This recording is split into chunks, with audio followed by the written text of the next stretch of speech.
Hey, what's up, y'all? My name is Devontae, and I sacrifice my time so you don't have to.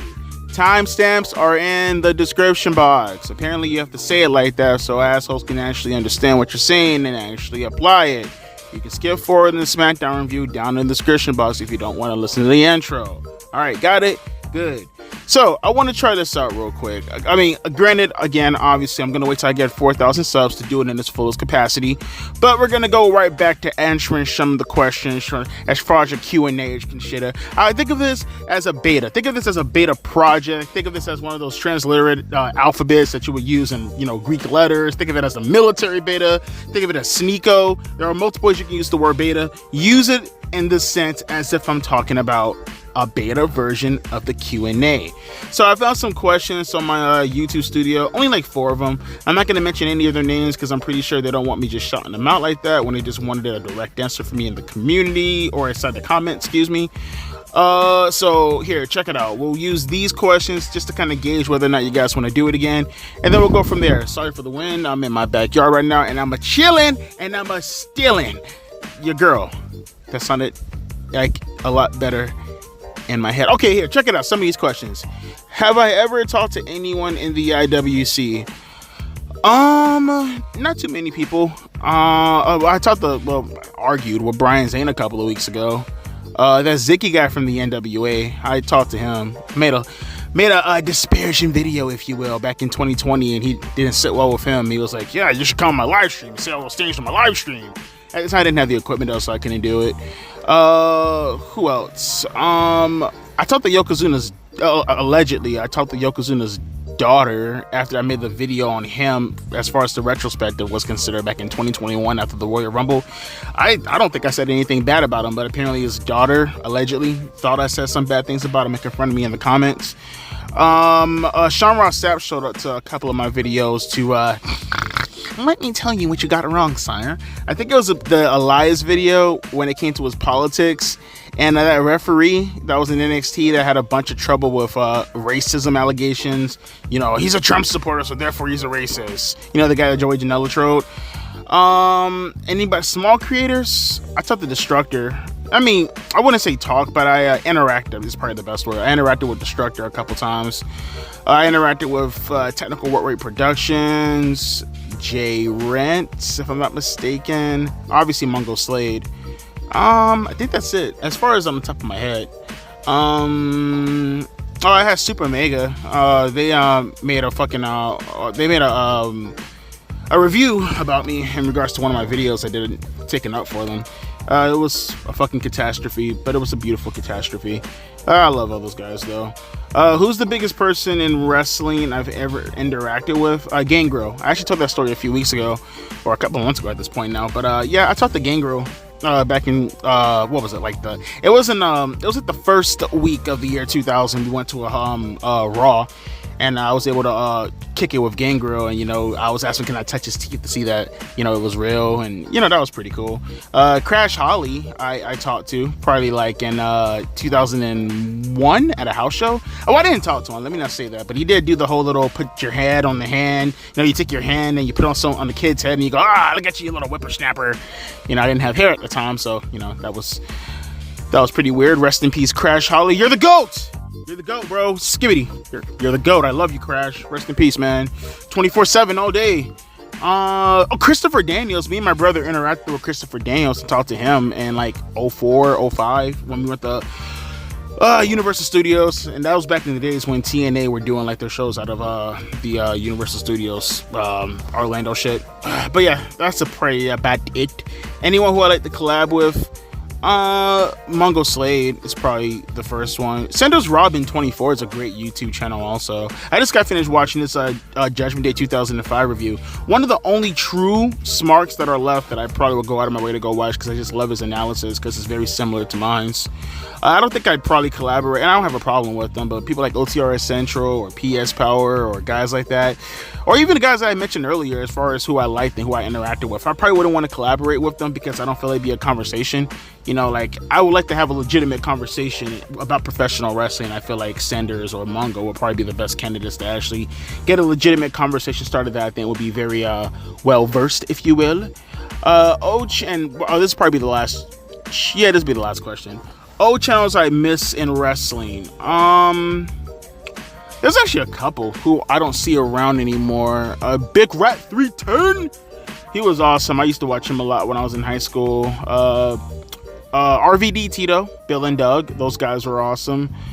I still watch him occasionally, believe it or not. PS Power. I think I mentioned him earlier. If I didn't, PS Power. Is Goldstender still around? I'm not even sure if Goldstender's still around. I used to watch him a lot. TNA Styles, I used to watch back in like 07, 08.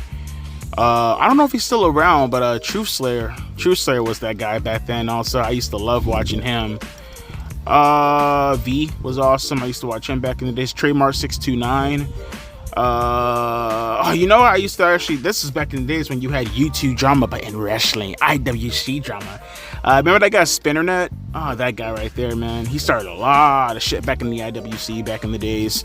And I guess here we are now, right? That was the OGs of the late 2000s, mid 2000s IWC or YWC. And here we are now. I'm a part of the new generation, baby. Which is kind of weird because I was probably like older than most of those guys who were considered the old guard. But that's okay. With that being said, though, we'll do this in a more fuller version, in a more fuller context when we get to around 4,000 subs. And we'll keep it moving off of that, all right? But with that being said, hope you guys don't mind. But let's get into the Smackdown video. All right, all right. Okay, so at least we now have a story for tonight as far as the path that we're gonna go down.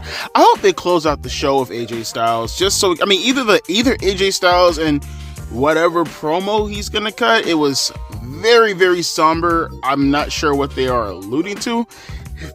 It almost feels like sounds like he's gonna like do a fake retirement speech. That's what it comes off as.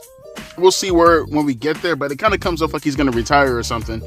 But have that headline. If that's not gonna headline, then headline with the Bloodline, one or the other. That's it. I mean, maybe if you have Randy Orton and Cody Rhodes, but that's it. Either something having to do with Randy, something having to do with Cody, something having to do with the Bloodline, or you'd close it out with AJ Styles. That's the only acceptable main event I'll take tonight, and I'm very curious as to what AJ's gonna talk about. So, you know, that's at least intriguing. That's a bit of a that's a big of an attention grabber, if you will. So we'll get there when we get there later on tonight, though. But we had this promo segment with Nia Jax, essentially kind of giving us the gab as far as her winning the King of the Ring. You know, the whole cliche. By the way, did you guys finally hear it? I know I'm not the only one. You guys did hear it for the first time, right? Now tell me, you paid attention to the tone, right? I told you every fucking time. Now I will say, I usually say this is a Nia Jax or a Sasha Banks type of promo as far as the accentuation of the voice. You hear it now, right? Tell me you heard it. She did it tonight. Again, you guys will bow down to the queen because we always talk like this. I can't help it. It's just how I talk. You heard it tonight, right? I know I'm not tripping. Anyway, she called out Bayley to, I guess, I don't know, confront her because apparently that's going to be the SummerSlam match. I mean, I don't know. We still got like, what, 2 more months to get there? And I'll tell you what, I'm not going to lie to you. I forgot Bayley was women's champion. That's how bad of a job they've done. That's how poor of a job they've done with actually, promoting Bayley as far as being a champion on the card, being a big deal. She's never on any posters. I never really see her out there as far as promoting anything. It's like she's just like a person who's just holding the championship belt for the sake of holding the championship belt. May I remind you guys that she won the Royal Rumble? I know, right? It's crazy to believe that she won the Royal Rumble. And here's the thing. I'm not even opposed to the notion that Bayley should be in this position. You could put anybody in this. It's just like the Swerve Strickland problem that I have with AEW. I mean, although that's a hell of a lot worse because he's the world champion. But the same thing can be said about Bayley also. Look, I'm a big Bayley fan, but if you don't feel comfortable or if you don't feel confident that she can carry that championship belt, then don't give her the belt to begin with. Like, you put her in a special match at WrestleMania and it feels like it's all null and voided. You know, even Io Sky, she doesn't feel like a big deal either. It was only like, what, barely a month? It was a month ago. We are still in May, bruh. April was last month. And Io Sky and Bayley both feel like complete afterthoughts when they were supposed to be the figureheads as far as the women are considered, even more so than Becky Lynch and Rhea Ripley. Let me hear what she's saying, as a matter of fact. That's kind of conspicuous right there. I find it kind of weird that Naomi just stepped up like that and, you know, offered a helping hand to Bayley. I mean, I don't know, man. Me as a wrestling fan, whenever I see things like that, it gets my mind rolling. I'm like a hamster on the wheel. You guys remember Hamtaro? Remember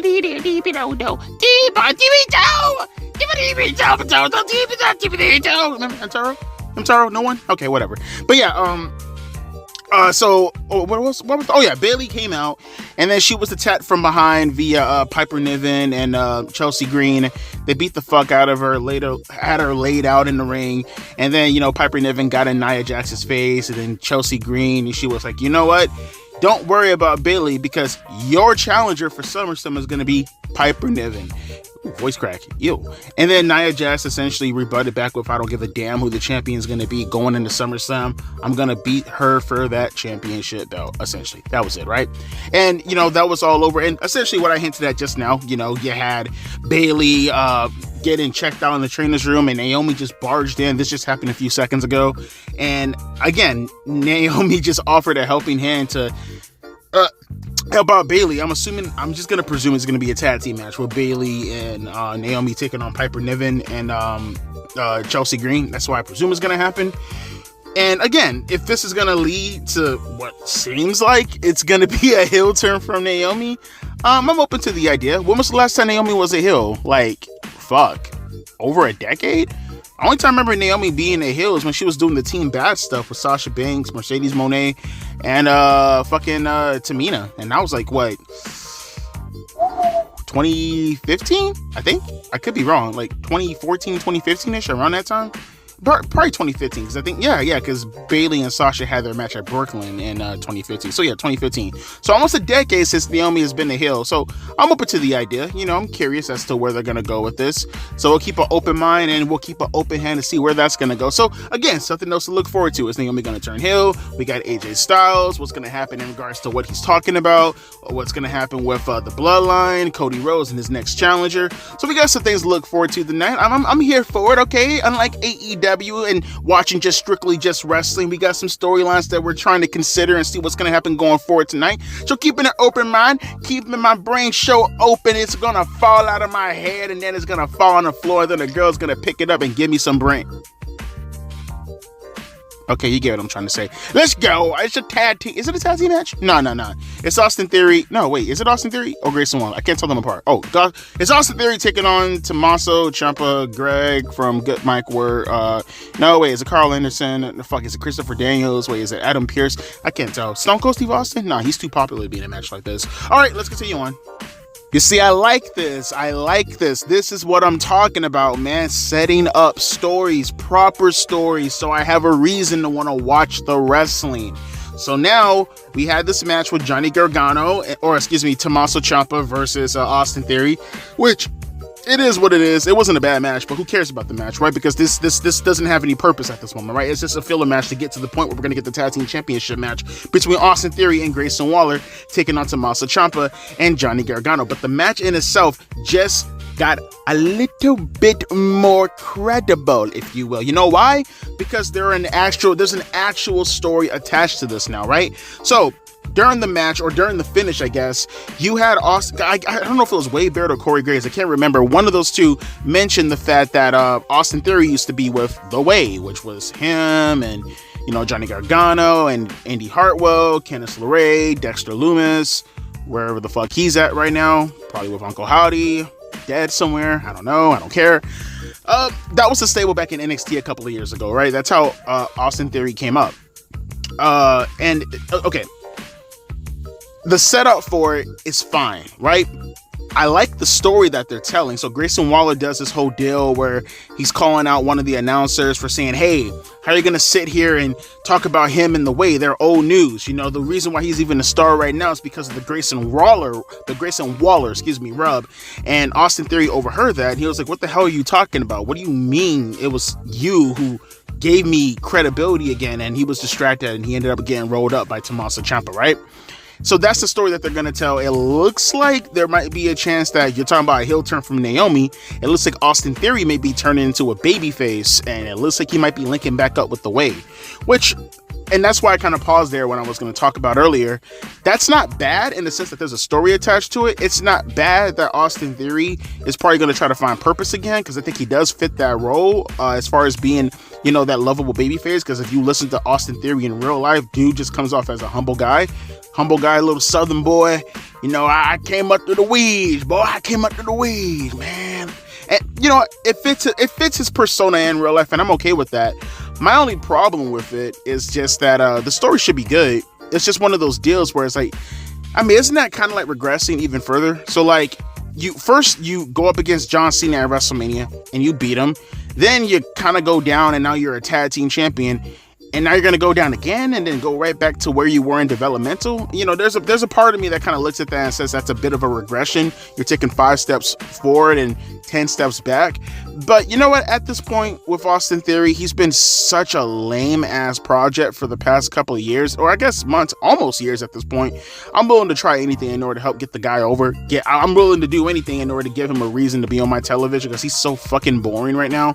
So if it means anything, I'm open to the idea as far as, you know, seeing him regress back to the way. At the very least, maybe he might blow up again and get a bit of a character coming out of the group this time, right?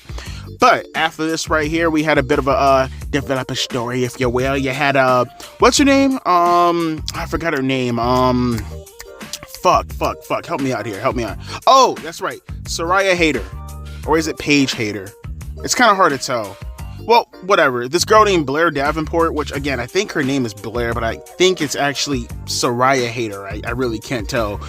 She starts, you know, talking to fucking what's his name again, Nick Aldis, and she's trying to I don't know, pitch something to him, I'm assuming, and then Naomi, you know, came and interrupted it, you know, saying is her match going to be confirmed for the tag team match, and you know, Paige Hayter essentially was like, oh, hey, we're having a conversation here, buddy, and Naomi is like, okay, guy, get the fuck out of here, no one knows who you are, no one gives a shit who you are, get the fuck out of here, douchebag. And you know, Nick Aldis essentially confirmed all of that, like, okay, you're gonna get the tag team match with Naomi or with Bayley. Again, very curious as to how that's gonna play out later on tonight. And then we had LA Knight come out, and essentially he's calling out Logan Paul, which now we're coming back from Smackdown, so I'm curious. Yeah, sorry about that. Just had to pause it for a second because I was curious as to see what they were talking about. They're really hyping up this AJ Styles retirement thing. I mean, LA Knight just flat out said it to Nick Aldis as far as whether or not he's going to retire. Again, very curious as to how that's going to play out throughout the night. I'm really, really curious. But let's let the recap and what happened at King of the Ring. So nothing of interest here. So we're going to get back to the program and hopefully we get some more interesting stories. Solid. Damn, I can't burp. Wait. There we go. I'm good. Solid first 30 minutes. Got me intrigued to see the rest of the show. Let's continue on and hopefully we get some payoffs by the end of the night, and more importantly, some cliffhangers. All right, we good? Let go. Okay, so coming up next, we got Kevin Owens. He's gonna speak to Paul Heyman. I'm assuming that's gonna be on the top of the hour. So again, we got some Bloodline development. Doesn't look like they're gonna be in the main. What the fuck was that? Something just crawled up in my mouth. That was fucking disgusting. What was that? Is that pussy hair? Nah, it's not my hair. Yeah, but check it out though, man. Look. I get what they're trying to do in regards for Andrade. That's fine. I know we need fodder in order to feed the flame that is Andrade, to get him heated up in order to, you know, eventually maybe even go after the United States Championship. I like the fact that they're most likely going to have him feud with Legado del Fantasma. It makes all the sense in the world. Again, with Charlotte Flair being there, I got to assume it's going to be a bunch of influence to give Andrade some positions in order to play, in order for him to build himself back up again. I'm cool with that. Damn, still pussy hair. My only thing is, look, it's okay to start off with Apollo Crews, but you can't have me laughing for 2 minutes straight before Andrade gets out there. And this is not even Andrade's fault. Bro, tell me why get my fucking guys mixed up, get my minorities mixed up. Tell me why you got motherfucking Apollo Crews, and the camera's like looking directly at him, bro. And this man throws up his fingers as if it's a W, and he's like, back on SmackDown. This gonna be a W now, boy. We're gonna get a W. Bro, I'm good now. When I tell you that I was laughing so hard, bro, for multiple reasons. One, Bro, this man looks like a burnt Cocoa Puff. Like, what the fuck? This man is just sitting there and he's just like throwing up his fingers with his fucking green pants on, looking like a Green Lantern. Like, bro, what are you talking about? What W? Maybe you forgot to look in the mirror this morning, but you're Apollo Crews. You don't know the meaning of the word W. That's a letter. Who cares? My point being is, you don't know the meaning of what it means to win. You are a jobber to the stars. That is your role, okay? You out of here jumping around and shit like that, doing all these flips, damn near breaking Andrade's goddamn back. You do nothing but sit there and take it, okay? I want you to pretend that you're an R victim. I want you to just lay there and I want you to just take it, all right? You are beyond a bitch, okay? You are so beyond a bitch. You are, like, how can I put this, bro? You are like a female, you are two female dogs having a lesbian relationship. That's how much of a bitch you are, okay? Don't sit here trying to tell me you're getting a W, bro. You are the Blackberry Horowitz. No one gives a shit about you, okay, Apollo Crews? So don't sit here making me bust out laughing when I'm supposed to be taking Andrade serious in this segment. And Andrade did end up winning the match, and then he leaves the ring, and, you know, you got Legado de Fantasma up there. Hey, you know what's crazy? Would you believe that Santos Escobar actually has Andrade by like 7 years? I would have never guessed that. I thought they were like the same age. Nah, he has him by like almost 7 years. That's crazy. Almost a full decade older is Santos Escobar compared to Andrade. Doesn't look like it. He keeps up with himself as far as age. I didn't know he was 40. But nonetheless, though, you know, he kind of walks in and he like brushes past them and shit, and he's looking behind him and he's like, do you know who I am? I am Esposo. That's my nickname. My name is Esposo. I am no longer El Idolo. I am Andrade El Esposa. Okay, I am the husband of Charlotte Flair, meaning I can do whatever I want. If I want to walk right past you, what you're going to do is going to look forward and do not look back at me with your Mexican eyes. Because if you look at me even harder than what you're looking at me right now, I will get my boyfriend Charles to go out there and take your asshole. So look forward, you goddamn B-bean. And then he did that because that's what he needs to do. And he needs to know his role and shut his stupid immigrant mouth up. Okay, good job. Good job. All right, Santos, you're nowhere near Andrade's league when he's married to Charles. Get the fuck out of here. But with that being said, like I said, Kevin Owens is about to run his stupid ass mouth. So let's see what stupid ass words he's going to say. Because hopefully his stupid ass mouth with his stupid ass words will make my stupid ass want to watch his stupid ass do other things. Right? All right, cool. Let's get to it. Oh, and by the way, before I should probably start this, like literally when I thought we were gonna go directly into the Kevin Owens segment. You got fucking Angel Garza talking to fucking Andrade, and then out of nowhere, fucking Afro Thunder over here comes out of nowhere and just pummels him. Fucking like don't try to make fucking Apollo Crews a thing. It's been like a decade and he hasn't been a thing since then. He ain't gonna be a goddamn thing now. Don't fucking do that, okay? This isn't Comedy Hour, okay? This isn't some stand-up bullshit from Dave Chappelle. Don't sit here trying to make me laugh when I gotta take this segment seriously. Talk about fucking don't do that. Don't do that. I can get jiggy with you coming to interfere in my match. Don't you dare do that again. I swear to God, I will eat you. I will eat you like we do in Haiti. In Haiti, we have sticks and we throw them at each other. And I will eat you, just like my friend Barbecue. Look him up, by the way. Sick motherfucker. All right, back to Kevin Owens. Okay, so I'm assuming they'll get ready to settle for the Street Profits going up against, I don't know, the Guerrillas of Warfare. Is that their names? I can't remember. Unless they have another name. Let's just call them the Bloodline for now, I guess. So we'll get ready for that match right there. But this promo, again, it's Paul Heyman at its best. This was good shit actually it was good shit from both of them. This was a great promo. It's just, yeah, I'm gonna get to that in a minute. So before all this stuff started happening, when Apollo Crews started to play Cat Williams and telling all his fucking jokes about getting W's and shit, you had Paul Heyman talking to Solo Sikoa, right? This is before, or I guess after, and then, well, before Apollo Crews beat the crap out of fucking Speedy Gonzalez and shit.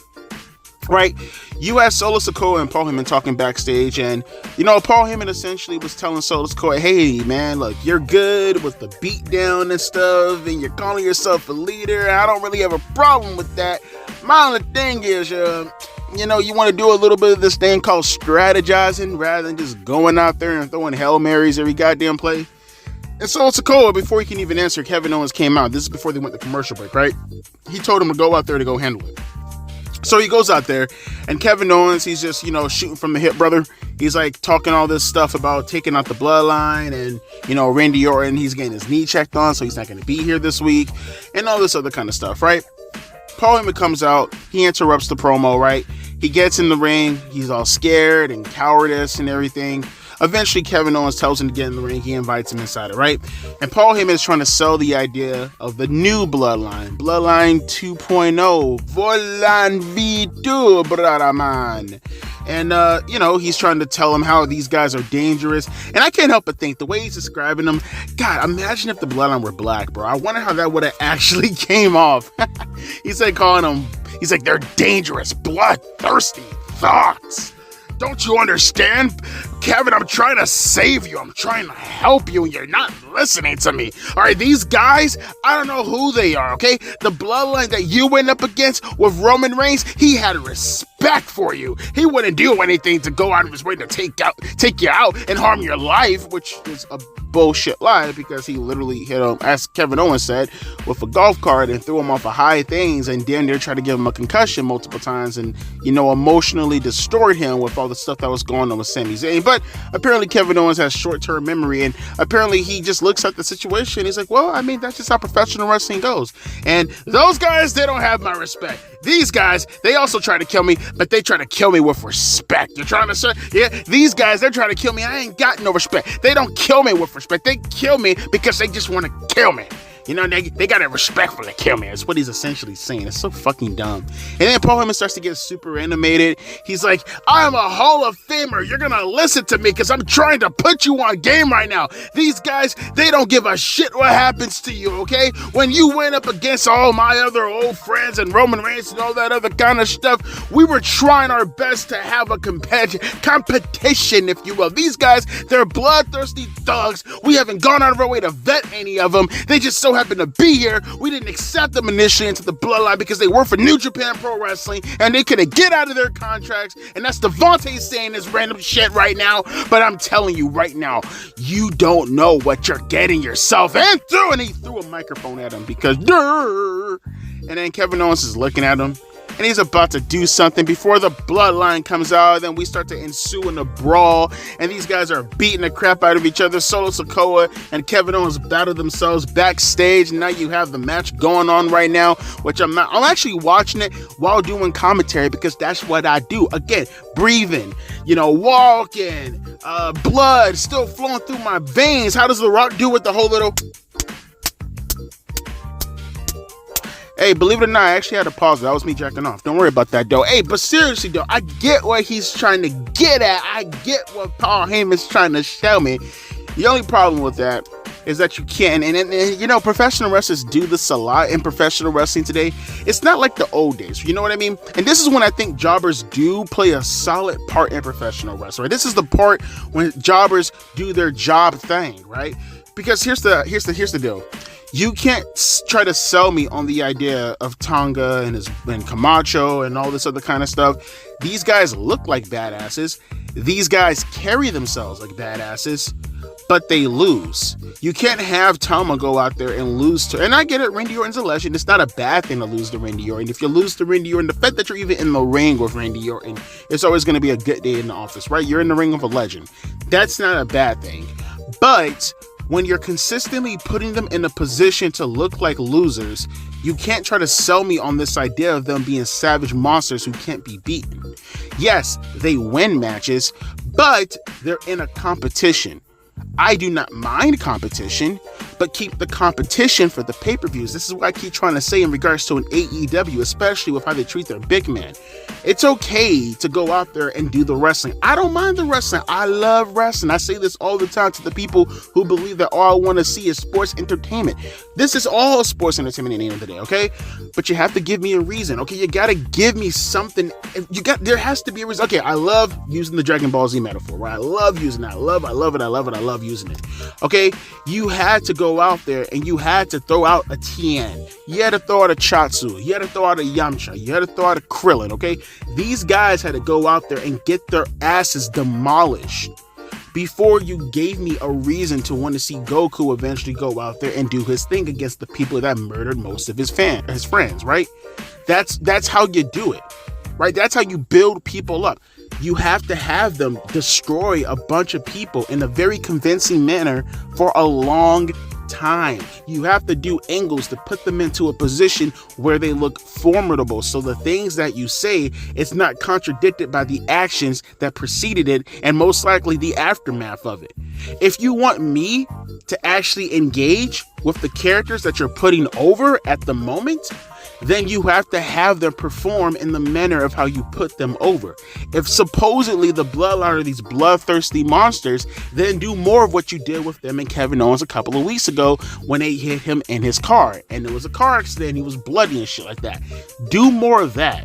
You know what I mean? Have them attack people backstage, right? It's not even saying that they have to go up against jobbers. It would be preferable so we can see their moveset and they can get that shit over and they can get themselves over even more. But more of angles coinciding with what you're trying to get across in regards to their character. Character development is a very, very important thing, and I harp on this every week, right? It seems like I harp on this every week. You need to understand the fundamentals, Triple H, whoever is going out of the way to produce this, that you trying to tell me that these guys are doing this thing, you have to be able to have something that backs all of that up. Otherwise, it's no different than a dog or a chihuahua. You know the whole quintessential all bark, no bite? That's what it is. That's what it is. Give me a reason to believe why the way Paul Heyman is putting them over, they are these dangerous creatures. And putting the Street Profits out there, that's not the way to do it. That's not the way to do it. You're not going to sell me. All you do is 50-50 booking, in my opinion. Or at the very least, or at worst, excuse me, you bury one team trying to put over another team, which inevitably that team is supposed to be fodder for the actual angle in itself, right? That's not how you do it. Throw out some jobbers, throw out some angles. Give me a reason as to why I should believe that these guys are how you talk them up is essentially all I'm saying at the end of the day, right? Just give me a reason. Give me some moments. That's all I asked for. I appreciate the segment. I appreciate the Bloodline angle.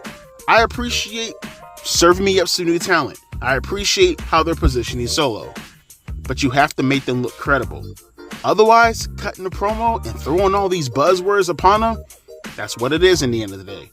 All it is just buzzwords. And with buzzwords, nobody gets over. Just saying. Wow, okay, that was very... Why did it play it up like that then? What the fuck was that? Bro, even throughout the match, the way they were playing it up, I swear to God, it looked like Naomi was going to turn heel. There's no way Triple H, he did that shit on purpose. Hey, there's no way. The way he played it up throughout the night, the way that Naomi was talking and acting, it just looked like, they kept saying, this is my best friend. We're teaming up together. Yeah, she's got my back. Like, bro, I swear to God, the way they were talking and playing it up, there's no way. Triple H absolutely trolled the fuck out of all of us. He did that shit on purpose. He knew goddamn well what the fuck he was implying by having him constantly being all buddy and pip cheerio here and there. Fuck out of here. You knew you were doing.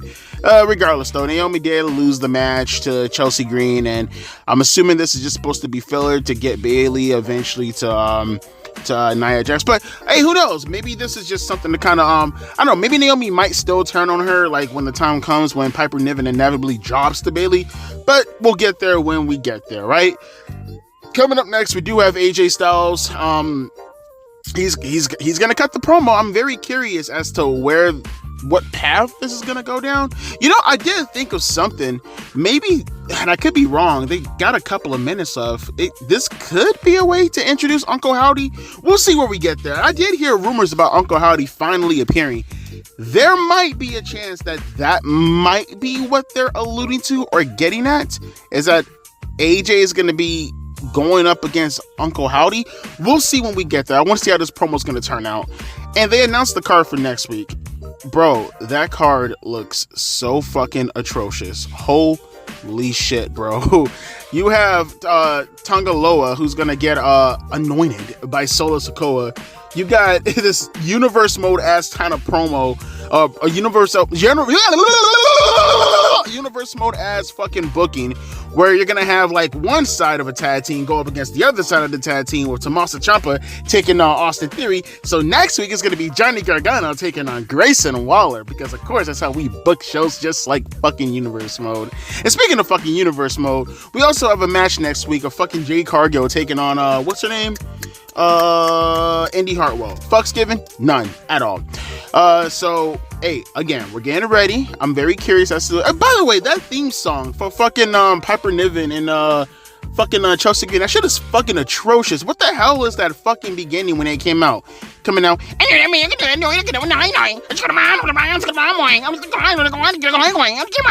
sounds like a fucking noise from the old Domino's commercials. What the fuck was that theme song? Alright, I got that out of my system. With that being said, AJ Styles is coming out. He encountered some of his past rivals recently with the likes of Cody Rhodes, which, by the way, he got an appearance in the show. Yay! And fucking LA Knight. He gave him respect, gave him everything as far as him coming out there, and then he met up with the Good Brothers. So he's bringing them out right now. And again, I'm curious to see where they're gonna go with this. I'm actually really, really fucking curious. So, with that being said, let's get to it. AJ Styles, what's going on here? Okay, I can't be the only one who thought this was fucking lame, right? Look, I appreciate the fact that they're going to continue the feud with AJ Styles and Cody Rhodes. Don't get it twisted. And the angle in itself, as far as how they produced it, was... I'm iffy on it. Because I like the beatdown. I like that. I like the Styles clash off the stairs onto the floor. That was awesome. Don't get it twisted. But I mean, like, fuck, man. Triple H, you couldn't have done this any better, bruh. This was so fucking transparent. This was so fucking obvious. As soon as he called out Cody Rhodes, I just made the title.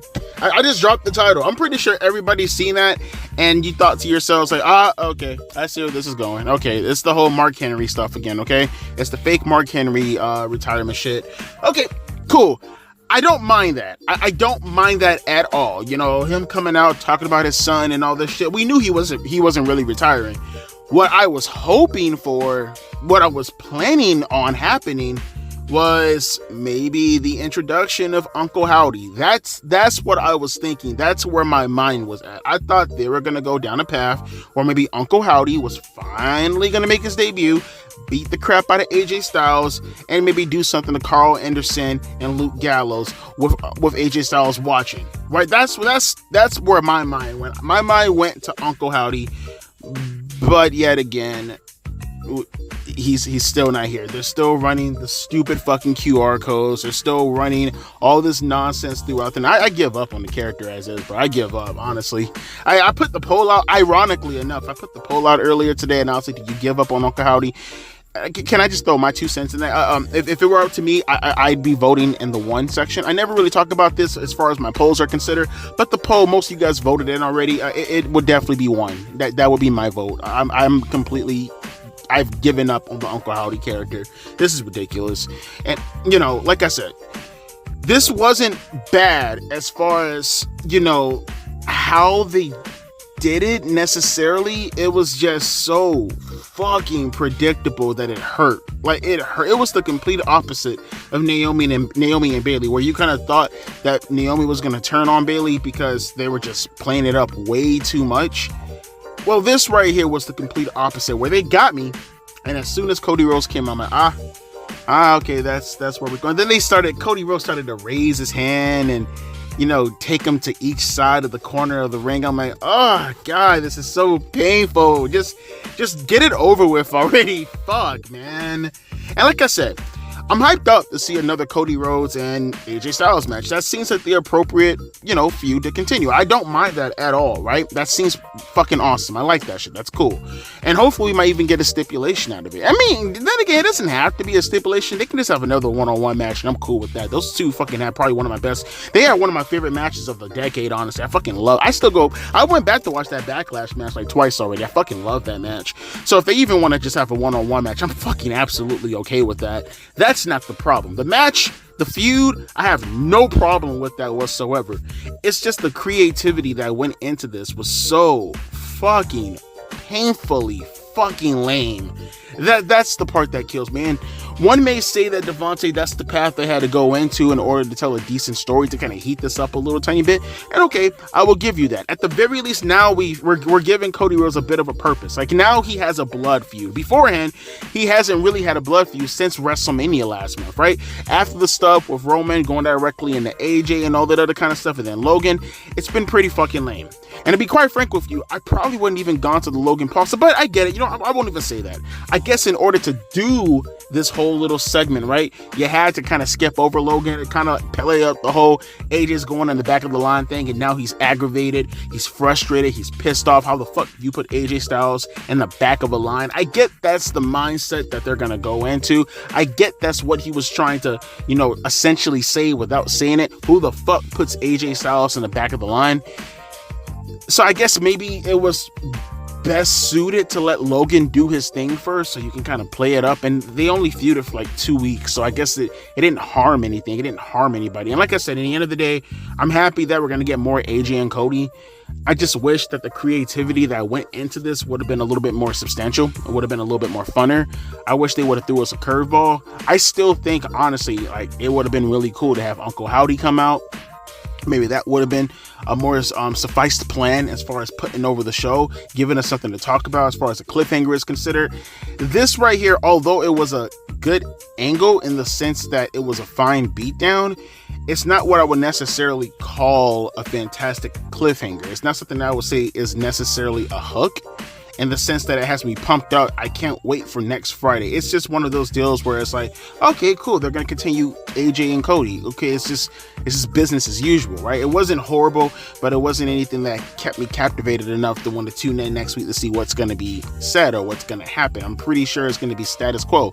And then with how the match card looks like next week, Smackdown doesn't look like it's gonna be a really, really fun show next week. It really doesn't. It doesn't look like it's gonna be a fun show. And like I said, creatively, I get it. I understand why they had to do it like this, but personally, it could have been done a lot better, man. The fact that I just can't believe they actually did the whole fucking the Mark Henry fucking angle, and you know, like, that's so fucking lame. All the way down to the suit. All he was missing was, you know, the salmon colors. That's just so lame. I don't know. I just didn't like that at all. I didn't like that. I didn't like that. But like I said, I'm happy that we're getting more Cody and AJ, so I guess that's a good thing. And overall, this SmackDown, it was fine. You know, they told decent stories. It was just one of those things where it's like, although I appreciate the attempt, it's just the conclusion for each thing that I kind of hung my hat on earlier tonight.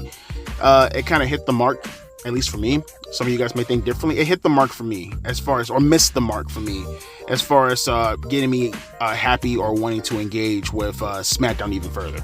But like I said, that's just me, and that seems like that's about it. So let me know your thoughts down in the comment section below.